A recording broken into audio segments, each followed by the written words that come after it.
Hello, everybody, and welcome to Running the Table, the podcast where we run through everything on the table in the world of sports. And today we're back with NFL predictions. We did week 17 last week for our first episode, and today we're doing week 18, the first meaningful week 18 in NFL history. And with a lot on the line, we got some really good matchups. But first, last week, let's recap that. I went 13-3 in picks. Tim, how'd you do in picks? Undefeated, baby. Oh, yeah, that's right. Oh, no. You weren't there, but now you're here and you are going to be with us for the rest of the way in making these NFL predictions. So without further ado, Tim, you ready to run it? Let's run it. All right. So the first game we got on the table is a Saturday matchup, an AFC West battle between the Kansas City Chiefs and the Denver Broncos. The Chiefs already have the AFC West locked up, and Denver has been mathematically eliminated. I'll still take Kansas City here. They're clearly the better team. There's really not much more to it. Yeah, there's not a whole lot in this matchup other than the fact that the Chiefs are the more talented team, and there's a reason that they're the ones that have locked up the playoff berth already. So I've got them here. Yeah, haven't quite locked up the 1 seed because Tennessee holds that spot right now, but there are definitely implications, and there's definitely some room for movement. The next game we have is an NFC East battle between the NFC East champion Dallas Cowboys and the playoff-bound Philadelphia Eagles. Now, Dallas isn't a game that really means that much to them. They should have a couple guys not playing. Well, Michael Gallup is out due to the ACL tear, and Defensive Rookie of the Year pretty much has it locked up. Micah Parsons isn't playing. So I think that's going to be a big factor for Philadelphia to be able to move the ball on this Dallas Cowboys defense. Dallas lost last week at Arizona, and I think they're going to lose this week against the Eagles. I have Philly. I actually happen to have the same, and that's an interesting one for both of us to agree on, because a lot of people would take the Cowboys considering the fact that they have played relatively well this year. But with the loss of Gallup, obviously Parsons sitting out as well, I just think with this game being in Philly, and Philly's been playing relatively well. Yeah, Philly's recently hot, Dallas is not. And I just think that they're going to be able to put together enough things. It'll probably be a close game. I don't see this one being a blowout by any means, but I think the Eagles are going to take this one home. I completely agree. After that, we have the usually non-competitive NFC North matchup between the Green Bay Packers and the Detroit Lions, but the Packers have the 1 seed locked up, so they will be resting some of their guys. I know Aaron Rodgers and Devontae Adams want to play, but how much they play it's TBD. Who knows? Yeah. Like, they're competitors. They want to get in, but since they have the 1 seed locked up and there's really not that much to play for. There's been enough injuries around the league that other than 14 what they want to risk. Yeah. How much they will play. I mean, I have the Packers because they're my team, and I don't think they're going to lose to the Lions because the Packers backups, I think, like with Jordan Love, I think they can stack up well to the Lions anyway. So I'll take Green Bay. I actually went out on a limb here and I think that the Packers are going to sit enough of Rodgers and Devontae Adams that with the way the Lions have been playing lately, you've seen the emergence of Amon-Ra St. Brown. You've got guys like DeAndre Swift that have come back. Goff should be back this week. They're playing actually half decent football. And on the contrary to what you have said, I actually don't think that Jordan Love will be able to compete with Goff on this level.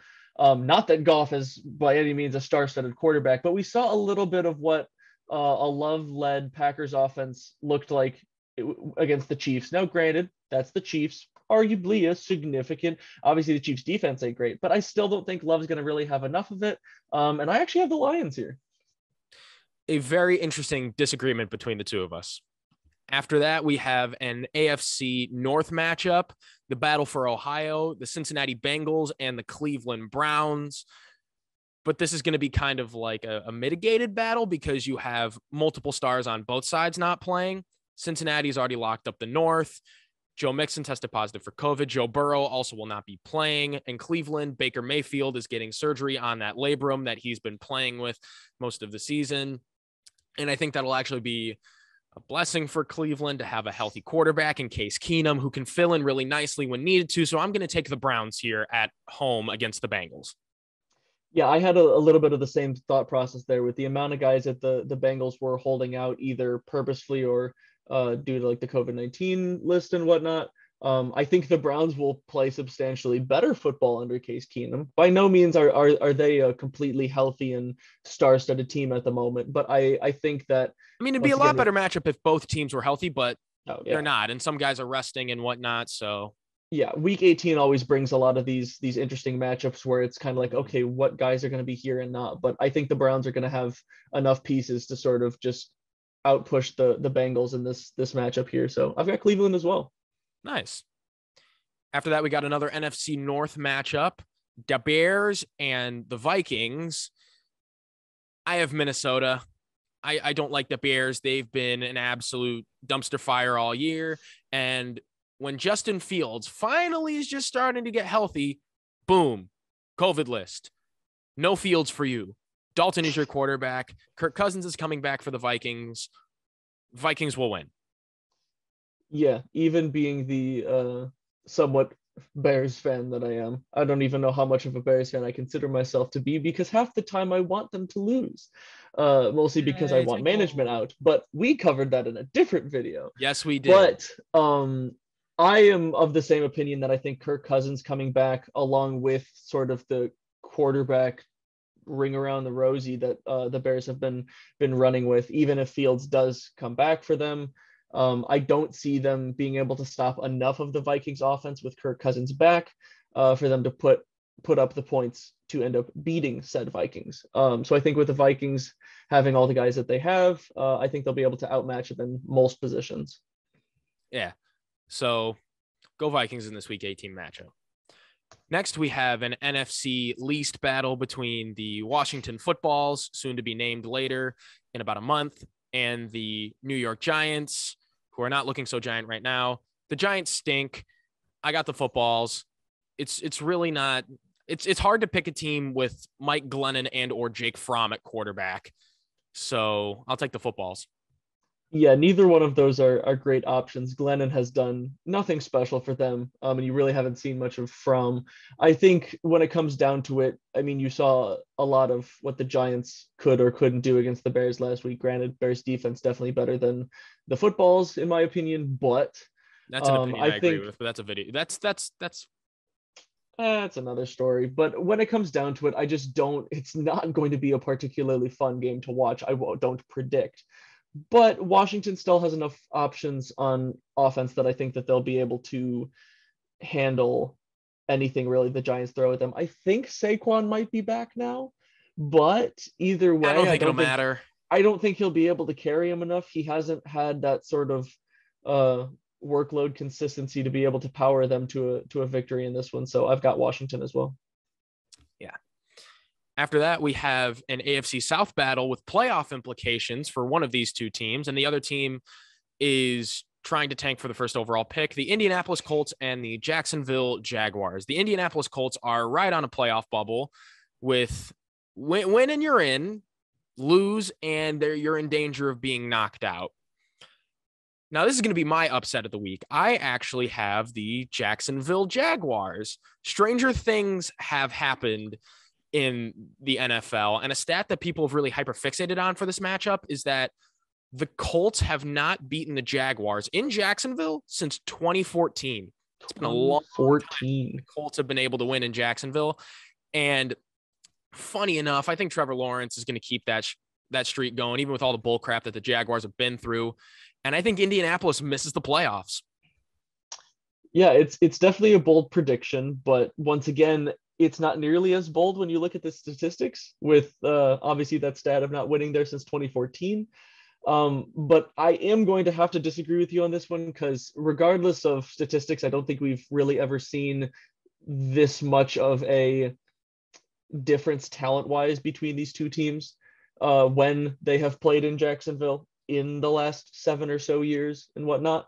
So I'm going to have to take the Colts on this one because with the implications of them fighting for the playoff spot, you've got Wentz back. You've still got Jonathan Taylor. Their offense is, as far as I'm aware of, mostly healthy. Their defense, healthy enough to stop what I think is a still not particularly great offensive team in the Jacksonville Jaguars. It's not. So once again, it would be real fun to see if the Jaguars were able to pull it off. I know my Colts fans wouldn't wouldn't enjoy that one. But I don't think I see it happening. Neither would mine. But, upsets happen in the NFL any given Sunday, and crazier things have happened. Yep. You can't just go run the slate and go favorite, because that will never happen. You're not going 16-0 that way. So the Jaguars is my upset. Tim, you have the Colts. After that, you have an AFC North matchup. The other AFC North matchup, the Pittsburgh Steelers and the Baltimore Ravens. The status of Lamar Jackson is still unknown, but despite that, I think Baltimore is the better team.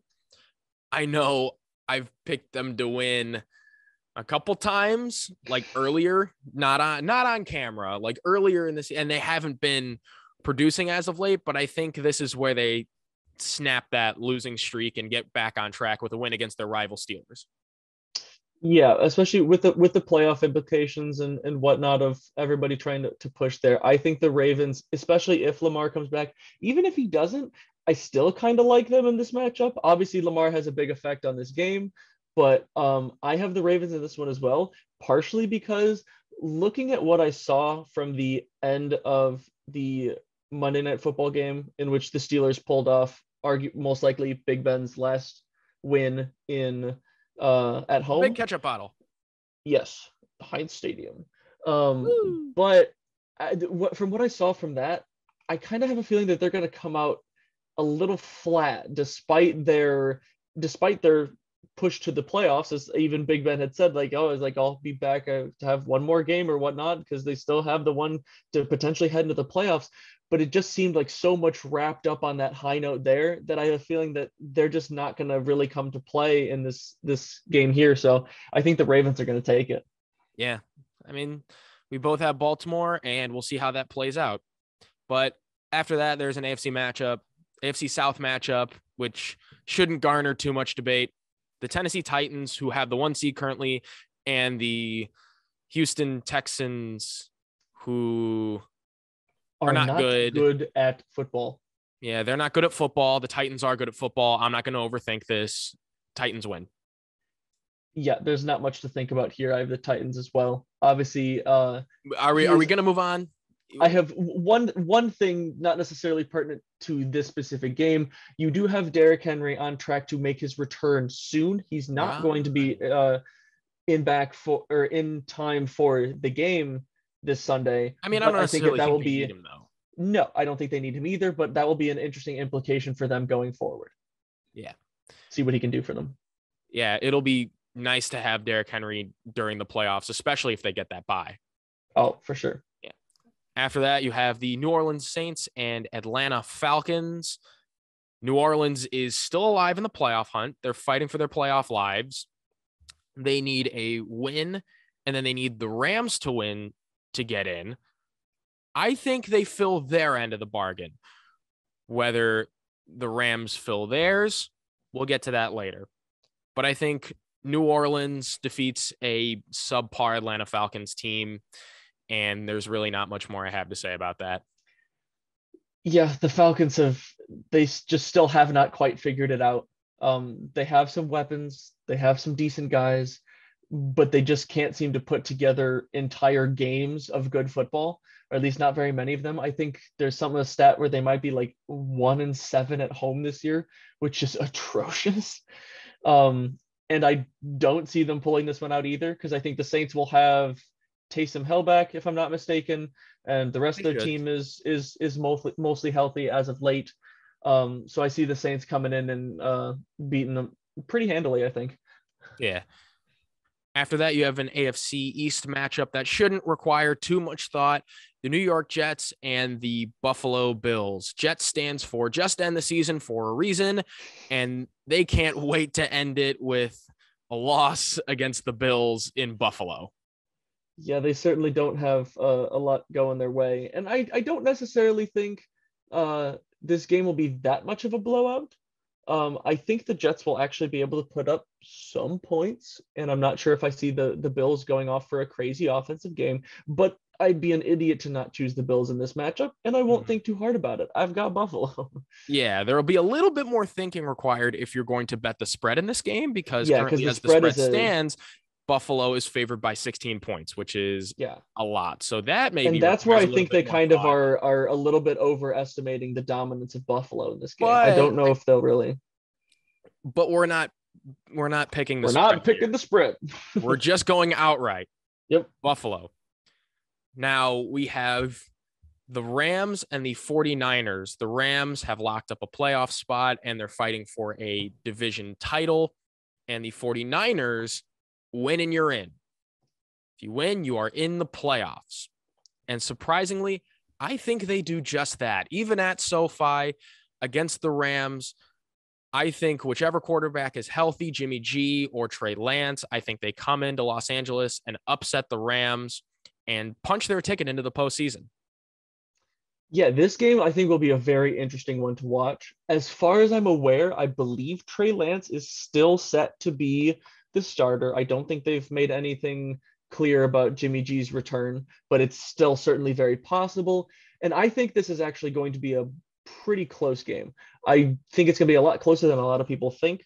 But the one thing that sort of sets me off right now about the 49ers is I'm not sure if Trey Lance has entirely learned how to use George Kittle to the best of George Kittle's ability. Garoppolo has done very well with that, as you've seen when Kittle came back, had a monster game his first week back. But for that reason, I think Lance is still learning some of that offense there and how best to use his weapons. I think the Rams are going to have enough to edge him out here. So I've got the Rams. Well, personally, I've been a Trey Lance believer. You can refer back to our draft videos if you want more proof on that. I have been a Trey Lance believer ever since he's entered into the league. I think he'll do well enough to beat the Rams. You do not. Moving on. Yep. After that, you have the New England Patriots and the Miami Dolphins in an AFC East showdown. Now, Miami always gets New England once a year, and Miami has already beaten them. The Patriots and the Dolphins always split. The Dolphins got the first game. The Patriots are taking the second game, even though it's in Miami. I don't see Miami sweeping the Patriots this year. I don't. So I'll go New England. To be fair, I don't either. I didn't even particularly remember the fact that the Dolphins stole that one in the first half of the season, but I just, with the way the Patriots have been playing lately, and you see the Dolphins kind of fall off a little bit of their high after their 7-game win streak. I think once again, it's kind of a tale of who's playing better football at the right time. And I think the Patriots are the ones that's doing that. I think they come into Miami and take this one from the Dolphins, plain and simple. Yeah. After that, you have an NFC West matchup, which has division title implications. The Seattle Seahawks and the Arizona Cardinals. The Seahawks are out of it. They're playing for next season. But the Cardinals, if they win, they have an opportunity to snag the NFC West from the Rams. I actually think they do just that. I think Arizona, with the Rams' loss, beats Seattle and takes the NFC West crown from them. Arizona's at home. They're coming off a win against Dallas in Dallas. Kyler Murray, Cliff Kingsbury, they're still really, really good despite DeAndre Hopkins not being back. I think they beat a Seahawks team that is the worst that we have seen in a long, long time. So I'm seeing a lot of red here. Yeah, this Seahawks team has definitely struggled a lot this year, a lot more than people expected. You saw a monster offensive performance out of them this past week. And I do think that their offense is kind of starting to hit their stride at the right time if they manage to have a decent record at this time, but they don't. So I see this game being closer than some people think it will, but with it being in Arizona, and I think Kyler and Kingsbury have kind of been working together to work Kyler back into some of his MVP form that he had in the first half of the season. I'm not sure if he's necessarily quite reached that mark yet, but you've been seeing better and better games out of him these last couple. I think he continues that, and I think the Cardinals will take this one as well. And after that, you have an NFC South matchup between the Carolina Panthers and the Tampa Bay Buccaneers. It's a tale of two seasons. The Carolina Panthers are not good. They've been hurt all year. They don't really know who they have at quarterback. Matt Rule is still sort of figuring out his squad. It's not going to happen right away for them, but this year certainly hasn't been pretty. And Tampa Bay, they still have a ton of talent despite the whole Antonio Brown saga. We did a video covering that because Antonio Brown is officially no longer a Tampa Bay Buccaneer. He has been officially released from the team. But despite all that nonsense and all that mess that the Bucs have had to go through, I think they beat Carolina at home, and the Bucs are sitting pretty with a high seed in the playoffs. Yeah, and this is one that definitely gets really interesting because outside of the very beginning of the season, we have not seen much at all from the Panthers. Even with Cam coming back, he had a fun little return there for like the first game or two. He's back, and then he left again. And then he completely left again. But with the Buccaneers having as many guys as they do out, I think they're going to continue. I'm not exactly sure how many people they might have sitting, but I think they're at least sitting Brady. I actually think the Panthers come in and steal this one. I think it's once again not going to be a particularly fun game to watch, but if I'm correct that Brady sits, I think they run with Kyle Trask is the backup, I believe. So it'd be interesting to see some action from Trask there if he gets some significant time there. But I actually think that the Panthers might be able to put up a half decent enough game to beat a relatively busted Buccaneers team after losing as many guys as they have and possibly sitting whatever they have left. So it'll be an interesting one, not necessarily a fun one, but I actually have the Panthers in this one. Yeah, and that is definitely an interesting one where we're on differing sides. But the last matchup that we have to get to, and arguably the most exciting of the week, the Sunday night matchup between the Los Angeles Chargers and the Las Vegas Raiders, both of whom are still very much alive in the AFC wildcard race, and they are very much fighting for their playoff lives. Justin Herbert versus Derek Carr. These are two teams that they're playing really well. The Chargers, they're hitting their stride at the right time, and the Raiders, Derek Carr is single-handedly dragging them to the postseason. I think the Chargers win here, even though it's in the Death Star at Vegas, but it's okay because with a Charger win, with how I have it playing out, Vegas still makes the playoffs as the 7th seed, which is very, very strange. But then again, this is the NFL and you can't predict anything here. So I predict a Charger victory and a Raider playoff berth. Yeah, that's quite it's a very specific take to get the Raiders still in the playoffs without a win in this game, but it's definitely very possible. And yeah, for very similar reasons, I have the Chargers in this one as well. With the way that their season has gone, I see a very similar path to kind of with the way that the Cardinals season has gone. You saw a great start. Obviously, the Cardinals had an even better start in terms of record wise, but you had a great start, followed by a little bit of a tail off, trying to understand what your team was going to be game in and game out throughout the season. And then they've started to hit their stride again, heading into this week 18 matchup. So I think given the fact that I believe they're all healthy now, you should have Allen, Williams, Eckler, and Herbert, their main four. The core for the Chargers. Yeah, and it's a pretty impressive core four. And I think Herbert will be able to outduel Carr. We've seen a lot of inconsistency out of Carr, even though he has gotten to them some decent wins to get them into this position. I just see the Chargers coming in and taking this one and pushing their way to the playoffs. Yeah, and that's all the matchups we have. My specific playoff bracket, it's a little bit interesting because I have the Jaguars and the Chargers winning these matchups. That means the Colts are out and the Raiders somehow make it. Wow. Which is a very weird way of looking at things. Tim, yours is a little more normal. You have the Colts winning, so you have the Colts in, the Chargers in, the Raiders out. But who knows? It's remained to be seen. And that's all we got until next week, because we're going to be doing predictions throughout the playoffs all the way up until the Super Bowl. Tim, yes, you will be here for that, and we can't wait to do it. If you want to see last week's, we'll have that somewhere around here. We came out with NHL content. We have college football that we're going to come out with for you. The national championship is right around the corner. And if you want to see more Running the Table content, like and subscribe. And until next time, we out.